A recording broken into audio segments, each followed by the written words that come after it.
একজন রাষ্ট্রপতি, তিনি একজন অত্যন্ত কাপুরুষ এবং কি বলা যায় অবিশ্বাসযোগ্য ব্যক্তি।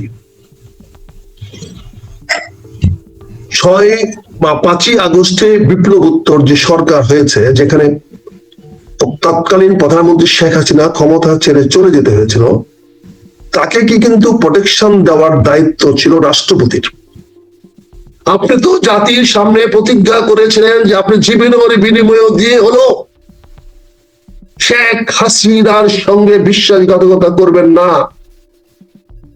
জীবন দিবেন, তো বিশ্বাসঘাতকতা করবেন না। এই প্রতিজ্ঞা তো আপনি করেছিলেন আপনি শপথ নেওয়ার পরে রাষ্ট্রপতি হিসাবে। আপনি কি সেই প্রতিজ্ঞা রেখেছেন? আজকে আপনি জানি না কি উদ্দেশ্যে কেন বর্তমান সরকারকে বিতর্কিত করলেন। বলে আপনাকে রক্ষা করেছে বর্তমান সরকার বা বর্তমান প্রধানমন্ত্রী বা বাংলাদেশ জাতীয়তাবাদী দল। আপনি বলেছেন সশস্ত্র বাহিনী আপনাকে রক্ষা করেছে। তার মানে আপনি ডিভাইড এন্ড রুল করতে চাচ্ছেন, আবার জাতিকে বিভিন্ন বিভক্ত করতে চেয়েছিলেন। গত 2 দিন ধরে টক অফ দ্য কান্ট্রি সাংঘাতিক হুলস্থুল কালের কণ্ঠে রাষ্ট্রপতি মোহাম্মদ শাহাবুদ্দিনের ইন্টারভিউ, এবং নজিরবিহীন ভাবে আমরা জানতে পারলাম এই বাংলাদেশের ইতিহাসে প্রথম একজন রাষ্ট্রপতিকে কিভাবে ক্ষমতায় থেকে অপমান অপদস্থ করা হয়েছে। বাংলাদেশ অন্তর্বর্তীকালীন সরকারের প্রধান উপদেষ্টা ডক্টর মোহাম্মদ ইউনূস এই দেশে যেরকম একটি ব্যর্থ শাসন চালিয়ে গেছেন, একইভাবে তিনি শাসন আরো প্রলম্বিত করার জন্য তিনি আরো নানান রকম ছক কষেছিলেন। তার শাসনে 3বার রাষ্ট্রপতিকে অপসারণের চেষ্টা করা হয়েছে, এবং তার মধ্যে একবার সরাসরি অন্তর্বর্তীকালীন সরকার নিজেই রাষ্ট্রপতিকে অপসারণের চেষ্টা করেছে বলে রাষ্ট্রপতি শাহাবুদ্দিন আমাদেরকে জানিয়েছেন। এবং এই প্রেক্ষাপটে তিনি বলছেন তারেক রহমান বিএনপি তাকে ঢাল হিসাবে ছিল, সেনাবাহিনী ছিল, 3 বাহিনী ছিল, বিদেশি কূটনীতিকরা তাকে শেল্টার দিয়েছে, যে কারণে তাকে ডক্টর ইউনূস চাইলেও বা তার সরকার চাইলেও উপদেষ্টা চাইলেও সরাতে পারে। সার্বিক পরিস্থিতি নিয়ে আপনার মূল্যায়ন বিশ্লেষণ জানতে চাচ্ছি মেজর আখতারুজ্জামান রাজু। আমি যে কথাটি তোমাকে প্রথমে বলতে চাই, তুমি যে মহামান্য রাষ্ট্রপতির বক্তব্য নিয়ে এগুলো কথা বলছো, বিষয়গুলো হচ্ছে অন্তঃসার শূন্য। একজন রাষ্ট্রপতি তার ক্ষমতায় বসে রাজভবনে বসে এরকম কথা বলতে পারেন না। এটা তার পদের প্রতি অমর্যাদা, রাষ্ট্রের প্রতি অমর্যাদা। তিনি একজন অত্যন্ত কাপুরুষ এবং কি বলা যায় অবিশ্বাসযোগ্য ব্যক্তি।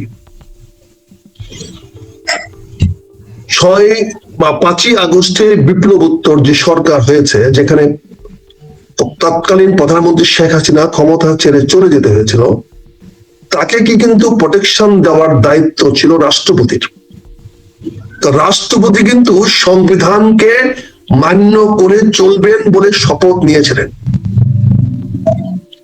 যে বিপ্লবের কারণে শেখ হাসিনাকে ক্ষমতা ছেড়ে চলে যেতে হয়, যে সাবেক প্রধানমন্ত্রী শেখ হাসিনা এবং তার দল যাকে রাষ্ট্রপতি নির্বাচিত করেছিল, মনোনয়ন দিয়ে নির্বাচন করেছিল, সেই রাষ্ট্রপতির দায়িত্ব ছিল তৎকালীন প্রধানমন্ত্রীর নিরাপত্তা নিশ্চিত করা, কারণ সশস্ত্র বাহিনী তার অধীনস্থ ছিল এবং থাকে। কিন্তু কেন কি কারণে তিনি সেদিন তৎকালীন প্রধানমন্ত্রীকে রক্ষা করতে পারেন নাই, সেটা সবাই জানে, সেটাই বাস্তব সত্য। কারণ তার পক্ষে সেদিন দেওয়া সম্ভব ছিল না। কিন্তু যেটি সম্ভব ছিল সেটি হলো তার নিয়োগদাতার প্রতি সম্মান দেখানোর জন্য, বিশ্বাসযোগ্যতা রক্ষা করার জন্য, শেখ হাসিনার প্রতি বিশ্বাসঘাত না করার জন্য হয় পদত্যাগ করা, নাহলে তাকেও পালিয়ে যাওয়া। অথবা তিনি যেটা বারবার বলেছিলেন শপথ নেওয়ার পরে, রাষ্ট্রপতি হওয়ার পরে শেখ হাসিনা ক্ষমতা থাকা অবস্থায়, যে উনি জীবনের বিনিময়ে হলেও শেখ হাসিনার প্রতি বিশ্বাসঘাতকতা করবেন না। কথাগুলো বলে যায় না পুনিয়া, যেহেতু আপনাদের দৃষ্টিভঙ্গি রাষ্ট্রপতি, তিনি কিন্তু এই কথাটা পরিষ্কার বলেছিলেন। এবং তিনি বলেছিলেন যে উনার কদমমুচি নাকি প্রধানমন্ত্রী শেখ হাসিনা নিতেন না। একটা পর্যায়ে এসে উনি আগে কদমমুচি করতেন, কিন্তু একটা পর্যায়ে এসে কদমমুচি নিতেন না। অর্থাৎ তাকে যে রাষ্ট্রপতি বানাবে প্রধানমন্ত্রী শেখ হাসিনা, সাবেক প্রধানমন্ত্রী শেখ হাসিনা, সেটা আগেই সিদ্ধান্ত নিয়ে নেওয়া হয়েছিল। এরকম একটি অনুগত মানুষ, এমন একটি বিশ্বাসযোগ্য মানুষ, সেই ব্যক্তিটি রাষ্ট্রপতি হয়ে তার দায়িত্ব, ন্যূনতম দায়িত্ব পালন করলেন না, উল্টা তিনি কোনো লিখিত চিঠি না পেয়ে তিনি প্রধানমন্ত্রী, তিনি সংসদকে ভেঙে দিলেন। যে সংবিধানে শাহাবুদ্দিন সাহেব রাষ্ট্রপতি হয়েছেন, সেই সংবিধানে পরিষ্কার লেখা আছে কি কি কাজ তিনি করতে পারবেন এবং কি কি কাজ তিনি করতে পারবেন না। সেখানে পরিষ্কার লেখা আছে তিনি একমাত্র প্রধানমন্ত্রী নিয়োগ ছাড়া আর কোনো কাজ ওনার দ্বারা করা সম্ভব নয়। বাকি সব নিয়োগ বা বাতিল করতে হবে প্রধানমন্ত্রীর লিখিত অনুমতির বা লিখিত চিঠির মাধ্যমে। এখন লেখা আছে সংসদ ভাঙতে উনি পারবেন না যতক্ষণ পর্যন্ত প্রধানমন্ত্রী তাকে লিখিতভাবে অনুরোধ না করবেন। কিন্তু তিনি বিপ্লবোত্তর অবস্থায় তার পদ রক্ষা করার জন্য, ক্ষমতায় থেকে যাওয়ার জন্য তিনি ডক্টর ইউনূসের নির্দেশে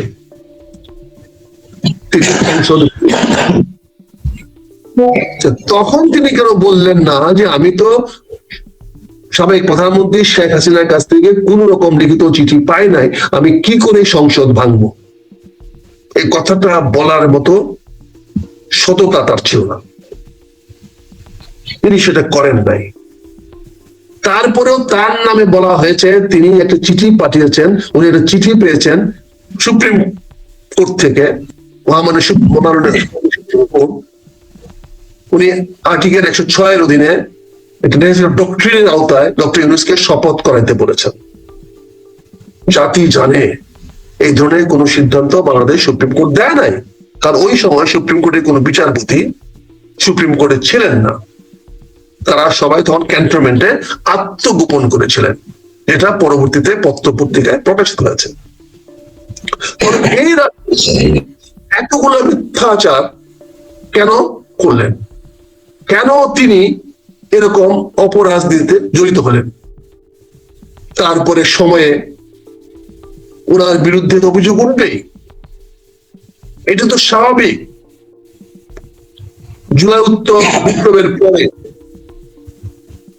যেখানে সংবিধানটাকেই নড়চড় করে দেওয়া হয়েছে, যেখানে সংবিধানের বিকল্প, সংবিধানের বাইরে একটি অন্তর্বর্তীকালীন সরকার গঠন করা হয়েছে, সে অন্তর্বর্তীকালীন সরকারে তো তিনি বন্দী থাকবেন, কিন্তু বন্দী করে রাখা হয়েছে। এটা তো ঘটা করে বলার তো কিছু না, সারা জাতি জানতো যে শাহাবুদ্দিন সাহেব শুধু হালুয়া রুটির জন্য এবং তার জীবন বাঁচানোর জন্য তিনি স্বেচ্ছায় বন্দি দশা মেনে নিয়েছেন। কারণ অন্তর্বর্তীকালীন সরকার গঠন হওয়ার পরে রাষ্ট্রপতির কোনো যোগ্যতা বা থাকার অধিকার রাখে না, কারণ সংবিধানে অন্তর্বর্তী সরকারের বিধান নাই।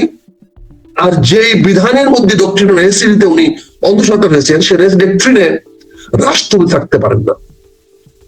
এই বিষয়গুলো রাজনৈতিক ব্যাপারে আলোচনাগুলো আমরা করতে পারি নাই, করার মতো সুযোগ দেওয়া হয় নাই, কারণ তৎকালীন সময়ে অনেক কথা বলতে গেলে মব জাস্টিসের শিকার হতে হয়েছিল। আমাদের বন্ধুরা, আমাদের যুবকেরা অনেক কিছু ভুল বুঝেছেন, ফলে ডক্টর ইউনূস অত্যন্ত চাতুর্যের সঙ্গে, অত্যন্ত চতুরতার সঙ্গে একদিক দিয়ে বিপ্লবকে ধোঁকা দিয়েছেন, বিপ্লবীদেরকে ধোঁকা দিয়েছেন, যারা একটা বিপ্লব উত্তর জাতীয় সরকার চেয়েছিলেন তাদেরকে ধোঁকা দিয়েছেন, পাশাপাশি রাষ্ট্রপতিকে অন্তরীণ রেখে, বন্দি রেখে জনগণের সামনে ধোঁকা দিয়েছেন। রাষ্ট্রপতি কোনো ফাংশনাল ছিল না। রাষ্ট্রপতি ইন্টারভিউতে বলেছে 133টা অধ্যাদেশ জারি করা হয়েছে, রাষ্ট্রপতির দস্তখত ছাড়া কোনো অধ্যাদেশ জারি হতে পারে না, কিন্তু এই অধ্যাদেশগুলো বেশিরভাগই রাষ্ট্রপতির দস্তখত ছাড়া জারি করা হয়েছে।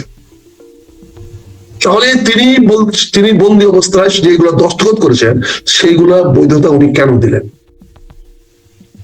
উনি যে গ্রেফতার ছিলেন, উনি যে অন্তরীণ ছিলেন, বন্দী ছিলেন, এটা তো বলার অপেক্ষা রাখে না। এটা জাতিগতভাবে স্বীকৃত ছিল, যার ফলে ডক্টর ইউনূস কখনোই তাকে ন্যূনতম সম্মান দেখানোর জন্য বা তাদের কর্তৃত্ব মেনে নেওয়ার মতো অবস্থা দেয় নাই, সৃষ্টি করে নাই। সে কোনো ব্যাপারে রাষ্ট্রপতির সঙ্গে আলোচনা করে নাই, রাষ্ট্রপতি অনুমোদন নেওয়ার প্রয়োজন পড়ে নাই।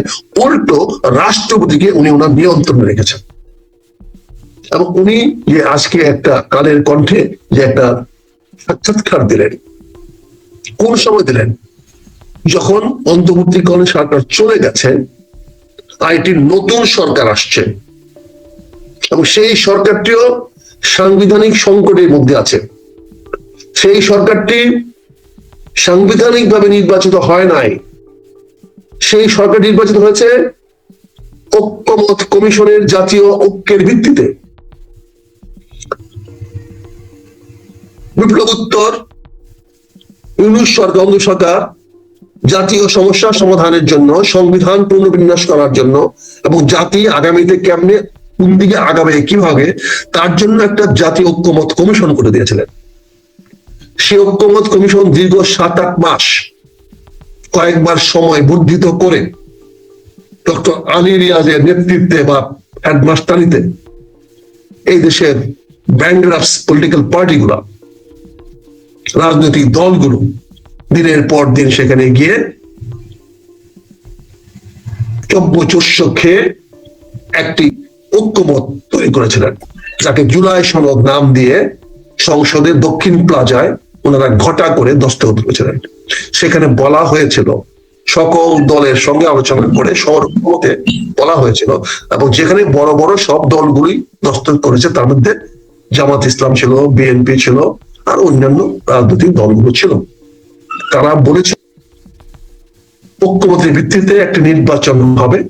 সেই নির্বাচনে 2টি ধাপ থাকবে, একটি হবে গণভোট, আরেকটি হবে সংসদ নির্বাচন বা জাতীয় নির্বাচন।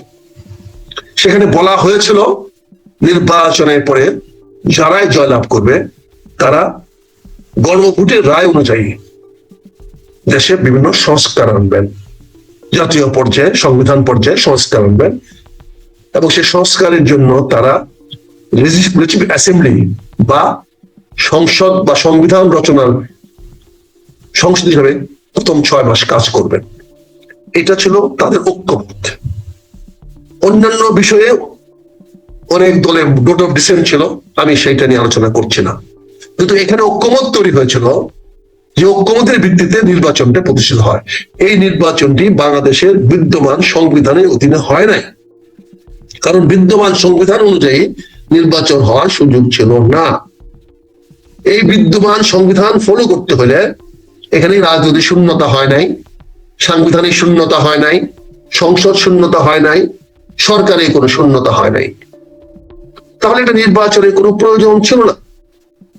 তারপরে আরো মজার জিনিস হলো যে রাজনৈতিক শূন্যতার কারণে সুপ্রিম কোর্টের তথাকথিত ভার্ডিক্ট নিয়ে যে ন্যাশনাল ডক্টরিন হিসাবে অন্তর্বর্তীকালীন সরকার গঠন করা হয়েছিল, তারা শপথ নিয়েছে, কিন্তু আজ পর্যন্ত, আজ 24শে ফেব্রুয়ারি, এখন পর্যন্ত ওই অন্তর্বর্তী সরকার পদত্যাগ করেছে কিনা এরকম কোন রেকর্ড আমাদের কাছে নাই, এমন কোন তথ্য কারো কাছে নাই। ওই সরকার কি পদত্যাগ করে নতুন সরকারের কাছে দায়িত্ব বুঝিয়ে দিয়েছে বা নতুন সরকার গঠিত ওই শূন্য স্থানে গঠিত হয়েছে, এরকম কোন তথ্য প্রমাণ আমাদের কাছে কারো কাছে নাই। তাহলে বর্তমানে এই সরকারের বৈধতা কি? একদিক দিয়ে বর্তমান সরকার নিজে অস্বীকার করেছেন, বর্তমান সংসদ সদস্যগণ গণভোটের রায়কে প্রত্যাহার করেছেন, গণভোটের রায়কে অমান্য করেছেন। গণভোটের যেখানে বলা ছিল, যেখানে ঐক্যমতে আসা হয়েছিল যে তারা ঐক্যমতের ভিত্তিতে 2টি হলফনামা বা শপথ দস্তখত করবেন। একটি হলো ঐক্যমতের ভিত্তিতে যে সংস্কার আনা হবে সেই সংস্কারের জন্য, আরেকটি হলো সংবিধানে লেখা আছে সংসদ হিসেবে যে শপথ নিতে হবে সেটি। অর্থাৎ সংবিধানকেও ঐক্যমতের অধীনে আনা হয়েছে। ঐক্যমত কমিশনের বা জুলাই সনদকে সংবিধানের উপরে নিয়ে যাওয়া হয়েছে। অর্থাৎ আমাদেরকে প্রথমে জুলাই সনদ মান্য করতে হবে। জুলাই সনদ মান্য করে সংবিধান সংযোজন বা সংবিধানের ধারাবাহিকতা বা ধারা করতে হবে। সেখানে যদি কোনো অসামঞ্জস্যপূর্ণ হয়, অসামঞ্জস্য থাকে, তাহলে সেটা জুলাই সনদের ভিত্তিতে সিদ্ধান্ত হবে। কিন্তু আজকের সরকার জনগণের কাছে যে ওয়াদা করেছিলেন, যে হা ভোট দিতে বলেছিলেন, সে হা ভোটের সঙ্গে তারা প্রতারণা করছেন, প্রবঞ্চনা করছেন। আজকে মহামান্য রাষ্ট্রপতি বলেছেন যে তাকে বন্দি করে রাখা হয়েছিল। আমি যদি আজকে প্রশ্ন করি, আপনি যে সংসদটা ভেঙে দিলেন, প্রধানমন্ত্রী সাবেক প্রধানমন্ত্রী শেখ হাসিনার নেতৃত্বে আওয়ামী লীগের যে সংসদ ছিল, সেই সংসদ যে ভেঙে দিলেন, এই ব্যাপারে তৎকালীন প্রধানমন্ত্রী শেখ হাসিনার কোনো লিখিত চিঠি কি আপনি জাতির সামনে দেখাতে পারবেন? যদি দেখাতে পারেন ভালো কথা, ভেরি গুড, কোনো সমস্যা নাই। আর যদি দেখাতে না পারেন, তাহলে আপনার বিরুদ্ধে কেন বিশ্বাসঘাতকতার অভিযোগ আনা যাবে না? কেন রাষ্ট্রকে ক্ষমতা বহির্গতভাবে, সংবিধানকে বহির্গতভাবে আপনি প্রয়োগ করে আপনি সংসদ ভেঙে দিলেন?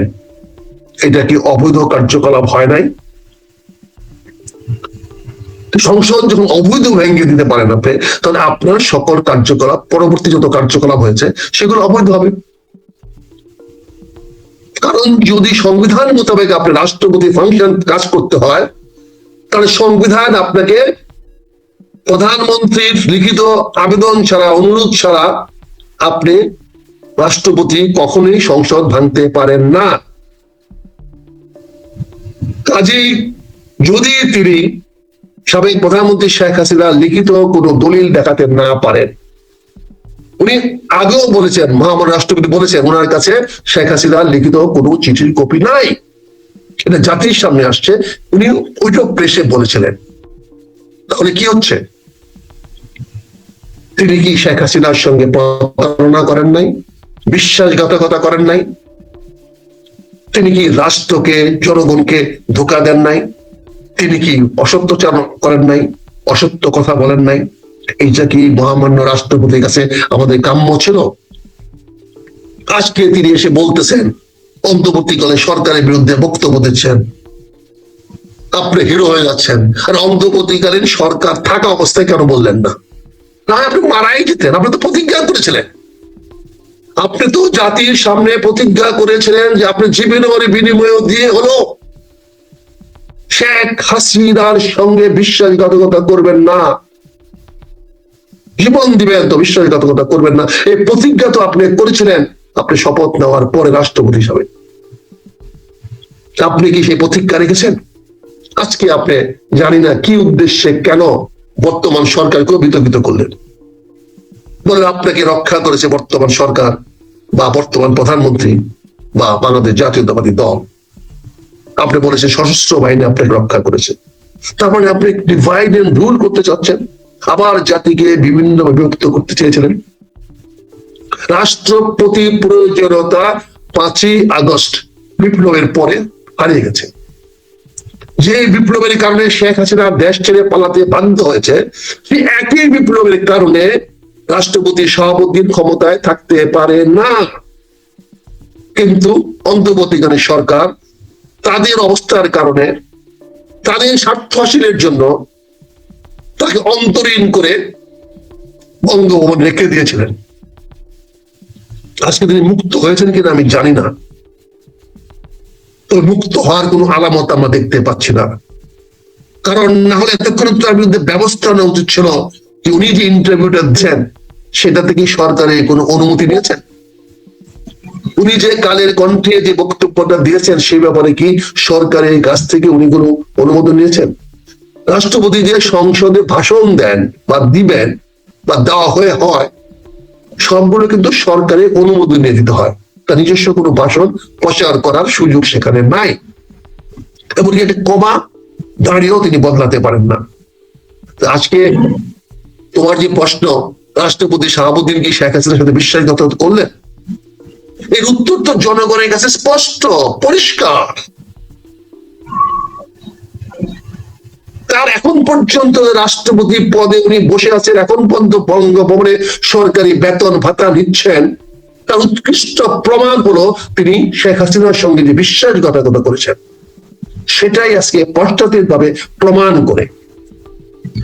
তিনি আওয়ামী লীগের সঙ্গে যারা তাকে নিয়োগ দিয়েছে, যে সংসদ তাকে ভোটের মাধ্যমে নিয়োগ দিয়েছে, সেই সংসদের প্রতি তিনি বিশ্বাসঘাতকতা করেছেন।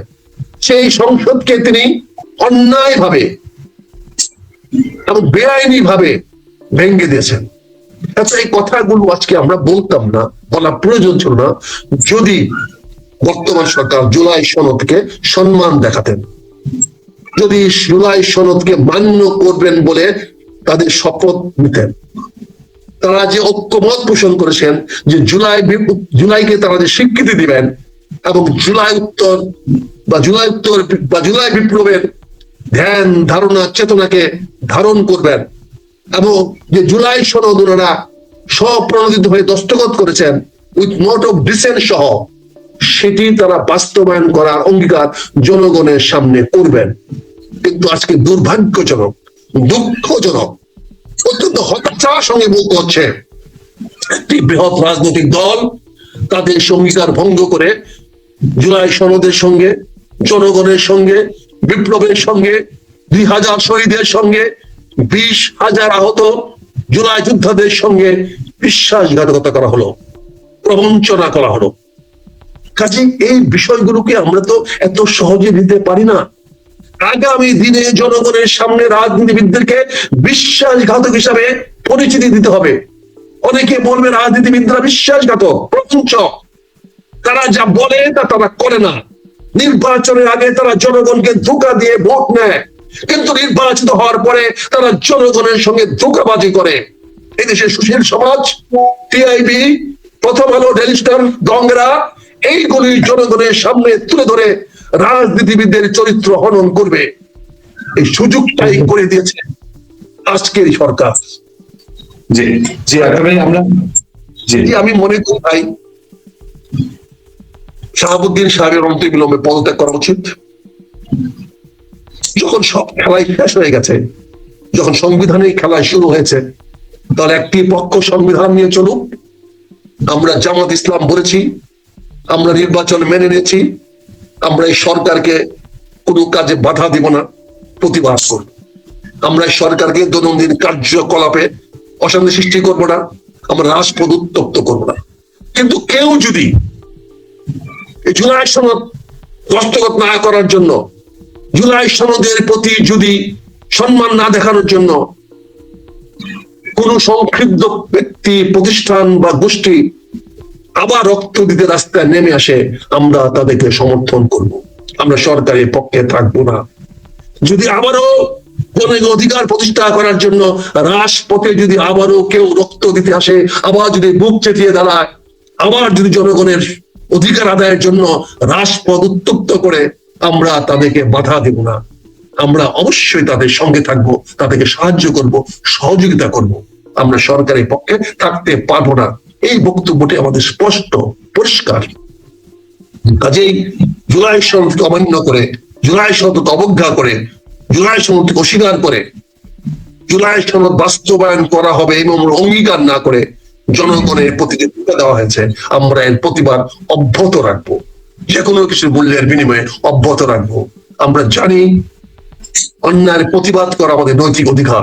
অন্যায় যেই করবেন আমরা তার বিরুদ্ধে অবশ্যই অবস্থান নিব। আমরা চাই বাংলাদেশ সুখময় হোক, শান্তিময় হোক। আমরা চাই বর্তমান সরকার 5 বছর ক্ষমতায় থাকুক। আমরা চাই তারা জনগণের কল্যাণ সাধন করুক। আমরা চাই তারা জনগণের স্বার্থে কাজ করুক, জনগণের সার্বিক কল্যাণ নিশ্চিত করুক। আমরা সমর্থন করব, নিঃস্বার্থে সমর্থন করব। Thank you